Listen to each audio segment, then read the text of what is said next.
We got to talk Tesla stock and Tesla stock valuation. So Tesla is pulling one of the best 4D chess moves ever right now. This is absolutely brilliant. If you've been watching the channel, you might already know that I've been talking about a risk with Tesla, obviously being that they're going to have to reduce prices after the tax credit expired. We all already know that there's a massive pull forward that happened before the tax credit expired going into September 30th. And that's how we got record deliveries, surpassing even Q4 of 24, Q4 of 23. I mean, these were record deliveries. Production was lower, but that's okay. We had a bunch of standing inventory, cleaned house, baby. But see, after a $7,500 tax credit goes away, we have to recognize the reason from an economic point of view that people were able to afford, let's say, a $40,000 vehicle was because the net cost was really only like $32,500, taking off the tax credit, not even getting into the fact that, tax credits are maybe even more valuable than that. So when that goes away, some of that hurts a company's margins, and some of that hurts an individual's buying power. How much depends on the company's PP, or pricing power.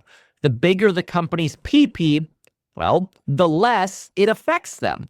For example, this morning in the course member live stream, we talked with course members and we're like, wow, this AMD news, this is really cool, this is great.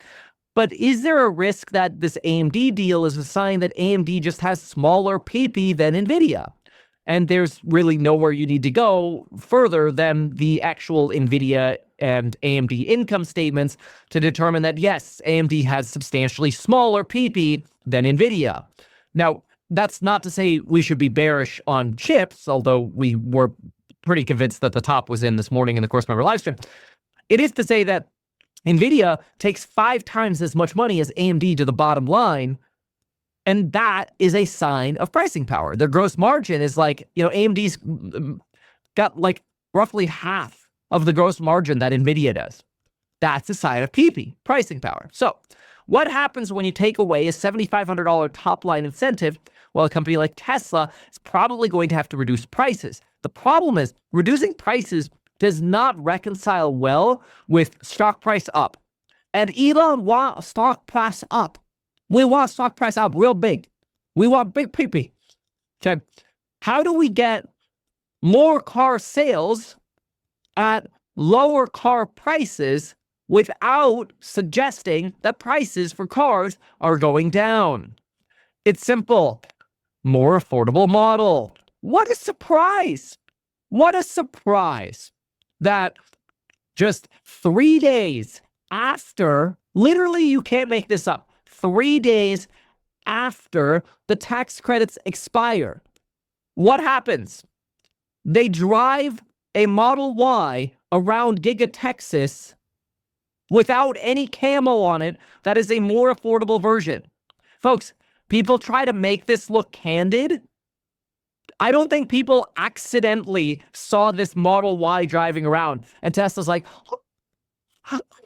slip. Like, this is all done on purpose. Like, what happens is they make it seem like you've got candid photos and they leak this stuff to the Tesla fanboys and fangirls. That which is fine. That's how media works, right? Like, some inside employee will be like, hey, don't tell anyone, but I got don't tell anyone my name, but I got these leaked images of this happening over here or whatever. And then that's how it makes the news.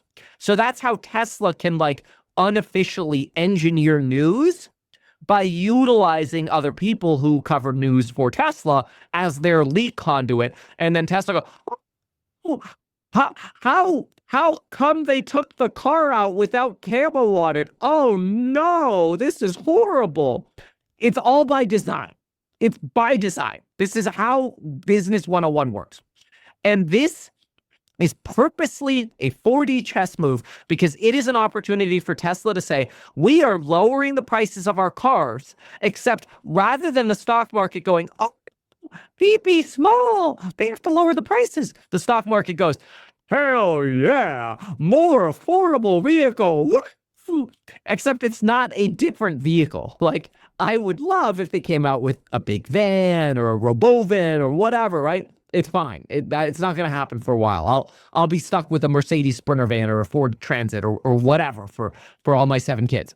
That said, this is great for Tesla because we need prices to be more affordable. Like if Tesla, the worst thing that Tesla could do would be the tax credit goes away and they don't reduce prices. That would be the worst thing they could do because that would be stubborn. It would not be an economic reality. It would not be a smart business decision. So Tesla is actually, even though we're just like exposing the whole MO here, they're actually doing exactly what they should be doing, which is lowering the average cost per vehicle of these cars. Now, what's different about this car? Not actually that much. Like we've got a great post here that breaks it down for you. No front light bar. The front bumper extends to the middle where the light bar was. You've got, less of that glass roof on the top. You've got, some miscellaneous other changes. There's really like not that much that's different in the vehicle. So the other model has a light bar going across over here. So it looks a little bit more basic, but that's okay. Who cares? Like there are plenty of people who want a no frills car and they don't want, all the glitz and glamour. They just want a car that they can get from point A to point B in reasonable safety and comfort in. That is extremely reasonable. Here's a side-by-side that I thought was useful. You can actually see here's that light bar. Here's no light bar. You can see the lights are a little different over here. This one obviously has a roof rack, whereas this one doesn't, but that's probably just a separate upgrade or marketing. You can see the back over here is a little more simplified though over here. In fairness, the lights are on, whereas here they're not. And this is a marketing photo versus this being a real photo. Nominal differences, but it's going to be a way to reduce the price of the vehicle. So right now, if you go to Tesla.com, and we can actually see on the front page, we've got the new Model Y Performance, order yours. We've also got FSD 14 that's supposed to be getting released today, which is really fantastic. We'll see. It got delayed from last week. And we'll talk in just a moment about, price forecasts and price targets for the stock. But understand right now, if you go to the financing tab right here, they got rid of the APR benefits. So like right now, they're doing the purposeful sandbag where they don't really want sales of these vehicles. If they wanted sales of the Model Y Performance right now, they would have 0% APR.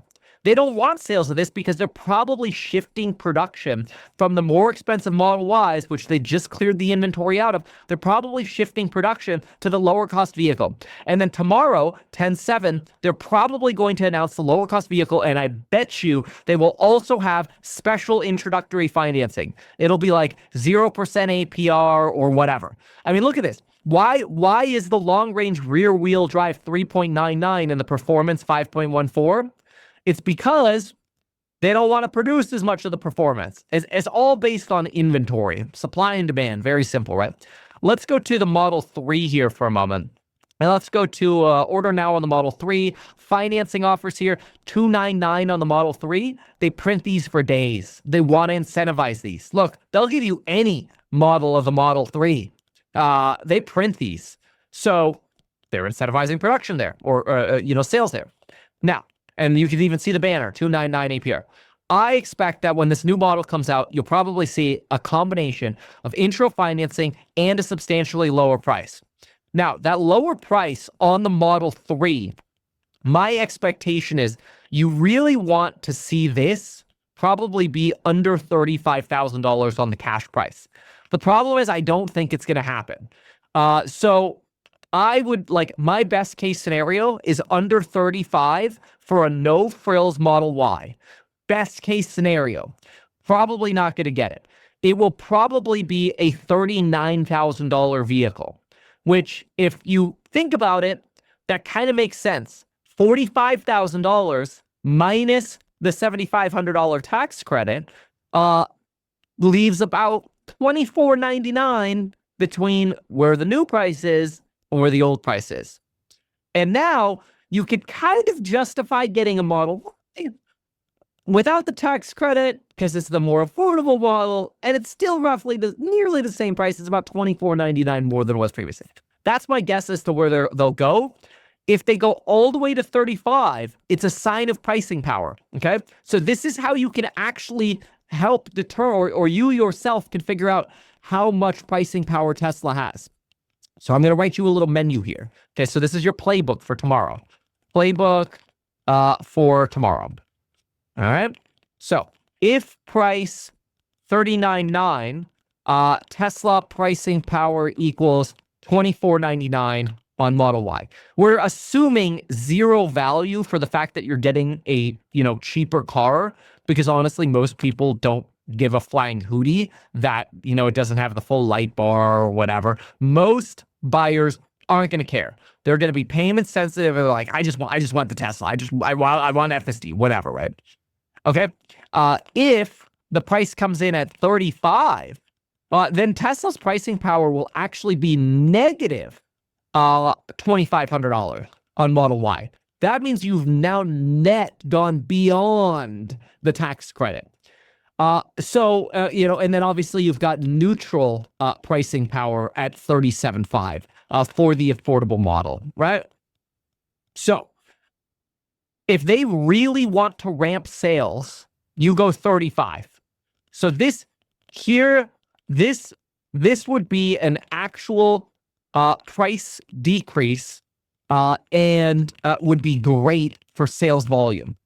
Me personally, I would want sub 35K for that affordable vehicle. I know that's big.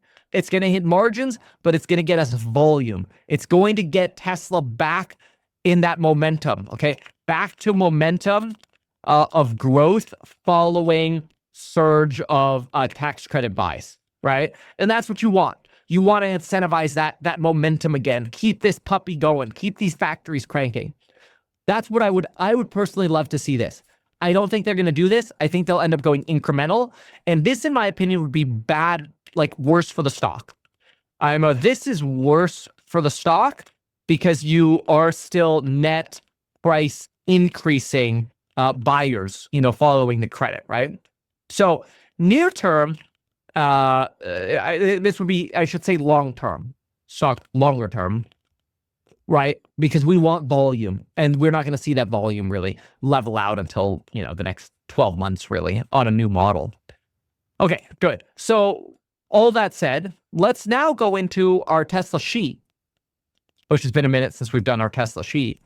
And let's go do some updates over here. So by the end of 2027, I still think our revenue per vehicle is going to fall.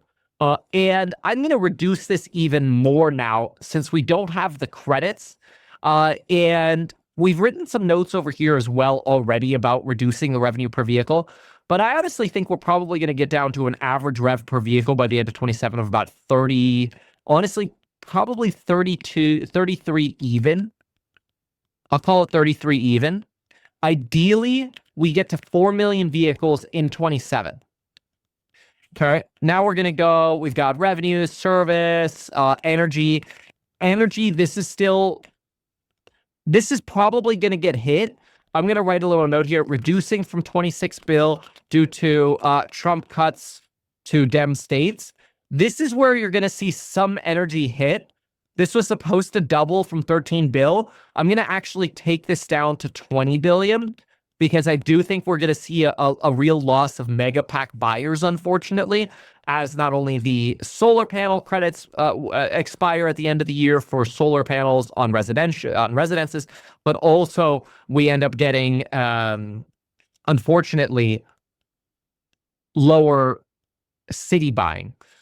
So, okay, we'll drop that to 20. So that'll slow growth a little bit. I consider most of these things extra. I consider FSD part of margin. I'm not going to price in anything for insurance or semis or the Optimus. Third-party FSD revenues always just kind of been a scam. So I'm not going to price that in.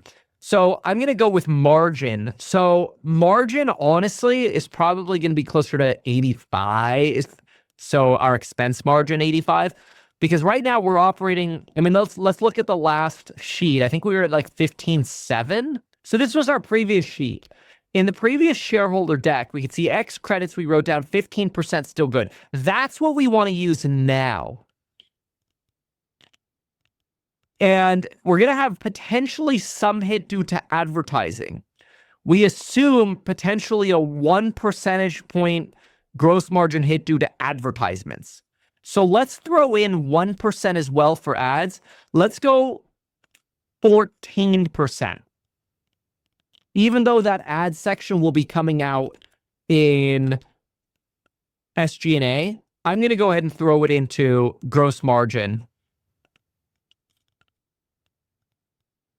There we go. Or you know what? We'll throw it into SG&A. Screw it. We'll put it in over here. I'll bump that, and I'll make a little note that we did that. So we'll throw a little note here. We'll say bumped SG&A to 7% from 6% due to advertising. All right, we throw in an extra 1% there, no big deal. Okay, cool. So now we've got 15% margin. We've got 4 million deliveries by the end of 27, 33,000 average price per vehicle. And this doesn't really include anything on Optimus. This doesn't include anything on really FSD revenues beyond what's already built into the vehicle margin. So this should be low compared to where the stock price is right now. So if we look at this, as a manufacturer, this puts us at 207. As a service provider, it puts us at 324. So basically, as a vehicle producing company, if we can pull this off by 27, we'll make a note here. So this will be our 1026 or 106 bottom line. Okay. As manufacturer only, let's make it so you can see. As a manufacturer only, it's probably about a $208 stock at 15% margins. Okay. As a servicer, you know, it's a 324 stock. 324 stock. And this does not include Robotaxi or Optimus revenues.